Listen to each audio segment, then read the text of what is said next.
आज मैं यह वाल्मीकि रामायण के प्रथम कांड का एक श्लोक आपके सामने रख रहा हूं।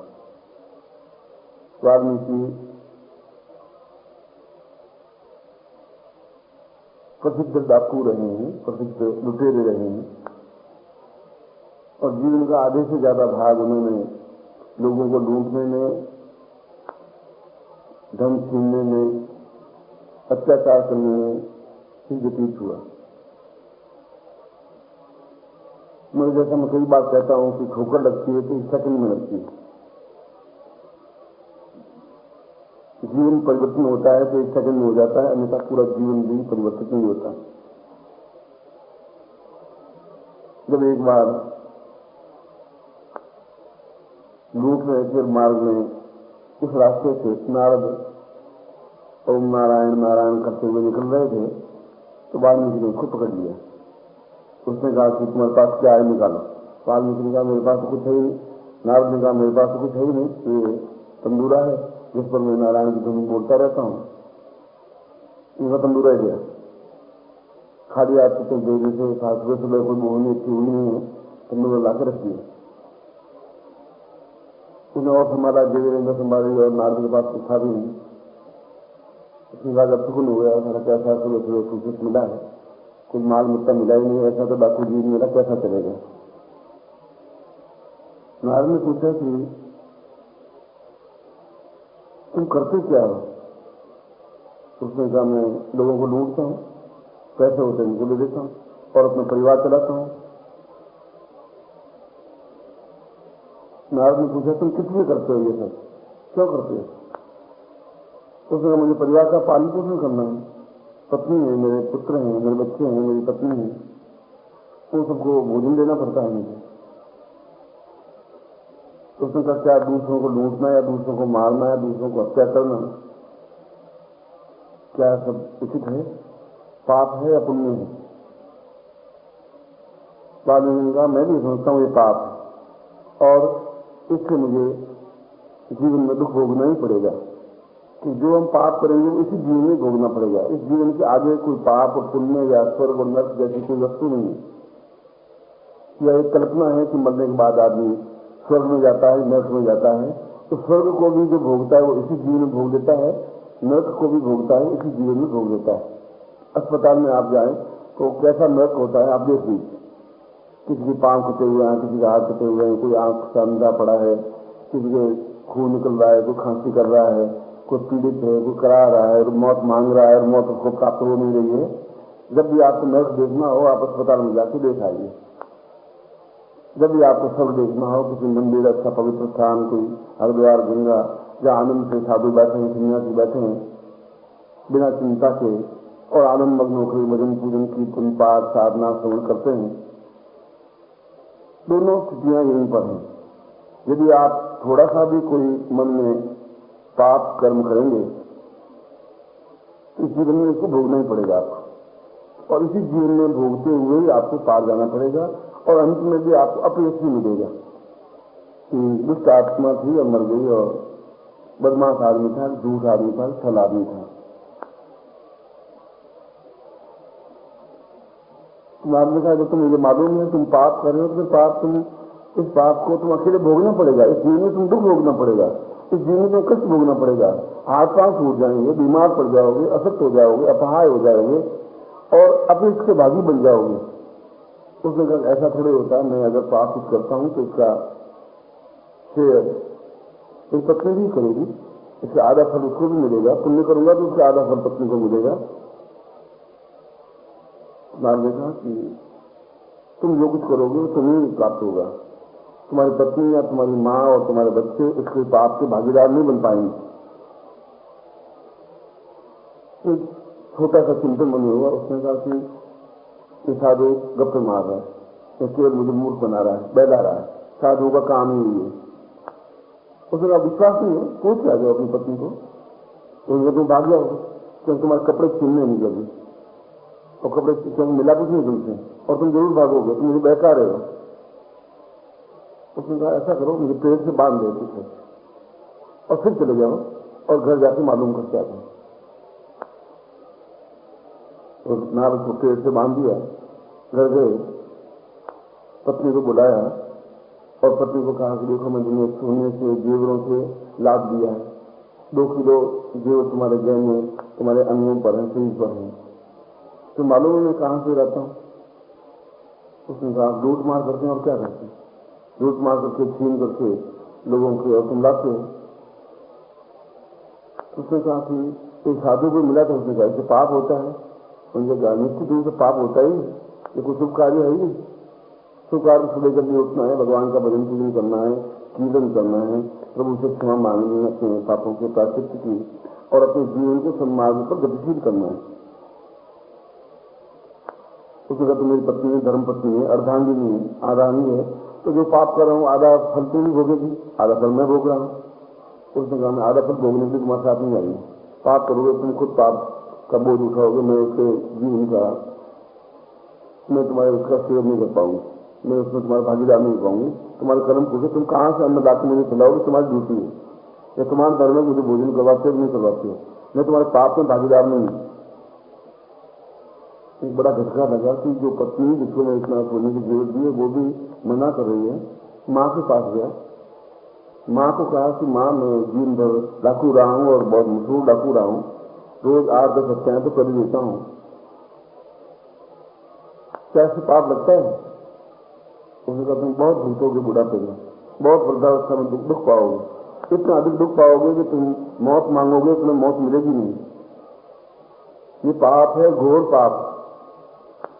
उसने कहा तुम मेरी माँ है, मैं तुम्हारे कोख से पैदा हुआ हूँ, इसका फल तुम्हें भी कुछ मिलना पड़ेगा। उनका मैं तुम्हारी माँ जरूर हूँ मगर तुम्हारे पाप में हिस्सेदार में नहीं, तुम्हारा पुण्य तुम्हारा पाप तो तुम्हारा है। मैं तो तुम भोजन कराओगे भोजन कर दूंगी, मेरा इतना ही काम है। वाल्मीकि को एक बड़ा दुख, एक आघात पहुंचा, इतना आघात पहुंचा कि सच्चाई की बात की आंख में आंसू आए और गया और नाद को बंधन से मुक्त किया, निष्ठा से बांधा था छोड़ दिया और चरणों में गिर पड़ा। उसने कहा कि मैं बहुत दूर में था, मैं समझ रहा था कि पत्नी मेरी है, मैं समझ रहा था कि बेटे मेरे हैं, मैं समझ रहा था कि माँ मेरी है। आज मुझे मालूम पड़ा कि कोई नहीं है, केवल मेरे स्वार्थ से बंधे हुए हैं। जो मेरा स्वार्थ समाप्त हो जाएगा ये सब छिटक के खड़े हो जाएंगे। नारद ने पहले तुम्हें कहा तुम अकेले आए हो, अकेले ही जाओगे, जो कुछ अर्जित करोगे वो तुम ही अर्जित करोगे, उसका फल भी तुम्हें मिलेगा।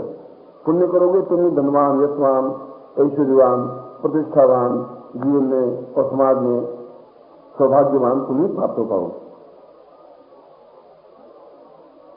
वाल्मीकि ने कहा मैं आपको आज से अपना गुरु मानता हूं, आप मुझे कोई ऐसा मंत्र दें जिसके माध्यम से मैं अपने पापों का प्रायश्चित कर सकूं और इस जीवन को त्याग दें, ऐसा जीवन प्राप्त करूं जो अपने आप में पुण्यदायक कार्य है। नारद ने कहा कि पुण्य एक क्षण में दिखाई नहीं देता, पाप तो दिखाई दे जाता है। पाप तुम किसी का हत्या करोगे उसे आंखों के सामने दिखाई दे जाएगी, मगर पुण्य तो धीरे धीरे तुम्हारा प्राप्त होगा, पाप धीरे धीरे गलेगा। मगर वो रोज कितना गल रहा है ये तुम्हें मालूम नहीं पड़ेगा। मगर रोज तुम प्रातः काल उठोगे सूर्योदय से पहले और ये तुम्हें मंत्र देता हूं गुरु मंत्र, उस गुरु मंत्र का जाप करोगे और गुरु मंत्र का जाप जिस पेड़ से मुझे बांधा है इस पेड़ की परिक्रमा करते करते करोगे। क्योंकि तुम अगर बैठ के करोगे तो मुझे नींद आ जाएगी, बैठ के करोगे तो तुम्हें आलस्य आ जाएगा। और नित्य 1 घंटा इस पेड़ की प्रदक्षिणा करते हुए इस मंत्र का तुम जाप करो, जो करोगे जो तुम्हें मैं गुरु मंत्र दे रहा हूं। और वाल्मीकि ने उस दिन से तीर कमान छोड़ दिया और उस मंत्र का जब प्रारंभ किया जो नारद ने वाल्मीकि को दिया। और 1 वर्ष में उनके जीवन में इतना अधिक परिवर्तन हुआ कि एक भयंकर घोर अत्याचारी डाकू एक श्रेष्ठ कवि बन सका, साधु बन सका, सन्यासी बन सका, योगी बन सका और पूरे विश्व में उसका नाम हो सका। और इतना उच्च कोटि का सन्यासी बना कि राम भी जब ये सोचा कि मैं सीता को कहाँ रखूं तो उसको एक उच्च कोटि का चरित्रवान व्यक्ति मिला वाल्मीकि। कि जिसके आश्रम में सीता सुरक्षित रह पाएगी, मेरी पत्नी भी अगर सुरक्षित रह पाएगी, इसलिए भी चाहता। उसमें याज्ञवल्क्य भी थे, गर्ग भी थे, अत्रि भी थे, कणाद भी थे, पुलस्त्य भी थे, वशिष्ठ भी थे, विश्वामित्र भी थे। मैं जितना सच्चरित्र व्यक्तित्व उसमें वाल्मीकि का था, उसमें और किसी ऋषि का नहीं था। यह एक परिवर्तन था, हर्ष के साथ, उल्लास के साथ, आनंद के साथ उस मंत्र को प्रातः काल एक जपने की क्रिया से पूरा जीवन का परिवर्तन का उदाहरण हमारे सामने। मैंने श्लोक प्रारंभ में वाल्मीकि रामायण का ही बोला, जिन्होंने इतना उच्च कोटि का ग्रंथ लिखा, जिसकी तुलना में अभी तक दूसरा कोई रामायण जैसा ग्रंथ नहीं लिखा गया। राम का चरित्र जितना श्रेष्ठतम तरीके से, निष्पक्ष भाव से वाल्मीकि ने लिखा है, निर्भीक होकर के, उतना और किसी रामायण में नहीं लिखा गया। कल भी जैसा मैंने बताया था कि 100 से भी ज्यादा रामायण लिखी गई है, दक्षिण में भी, उत्तर भारत में।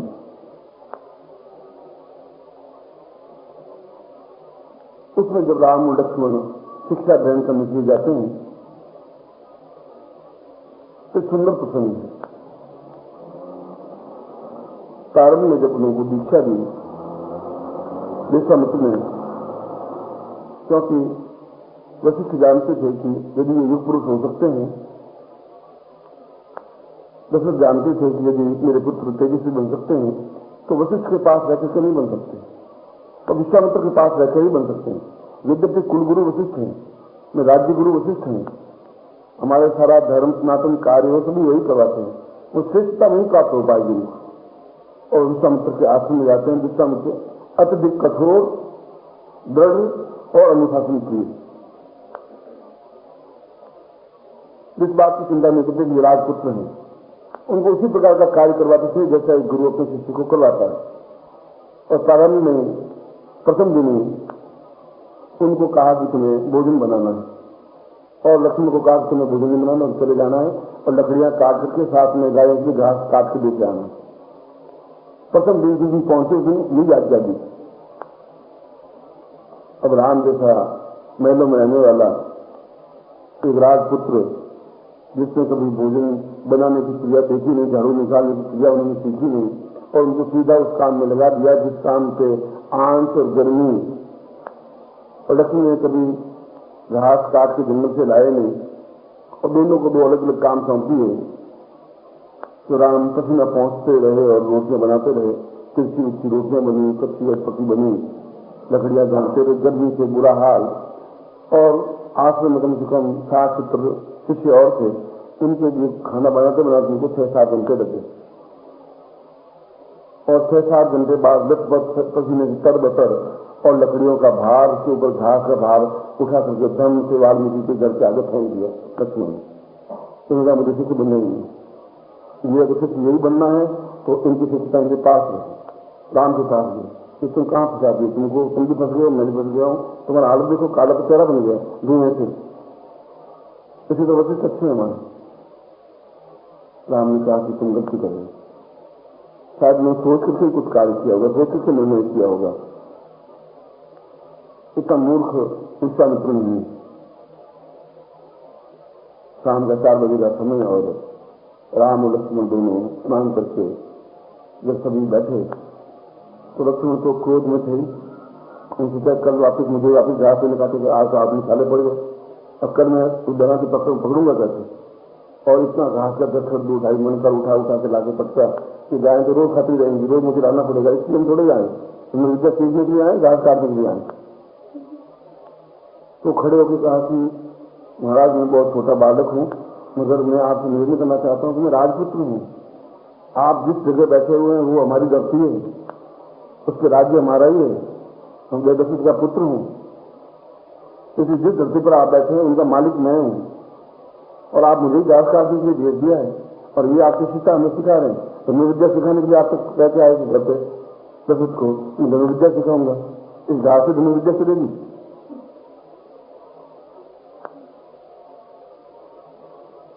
विश्वामित्र ने कहा कि तुम्हें अगले 3 महीनों तक घास ही काट खिलाना है। तुमने प्रश्न किया है, इसका दूसरा उत्तर यही है कि अगले 3 महीनों तक बिना पूछे सुबह 6 बजे जाना है, और सब 100 गायों को तुम्हें घास खिलाना है, पानी पिलाना है, सेवा करनी है, और इसके अलावा तुम्हें लकड़ियां काट के लानी है, तुम्हें और कोई काम करना नहीं है। राम को मैं कल से दूसरा काम सौंपता हूँ। महाराज आप बहुत अन्याय कर रहे हैं, न्याय कर रहे हैं तो मुझे मालूम नहीं है, और मेरी व्यक्तिगत राय में तो ये पूरा पूरा अन्याय है। मैं तो बोलूंगा घास काट के सोचूं कि राम मुझे कह रहे तुम्हें ऐसा करना है, और घास काटने की मुझे विद्या नहीं आती महाराज, ये आपको और बता देता हूँ।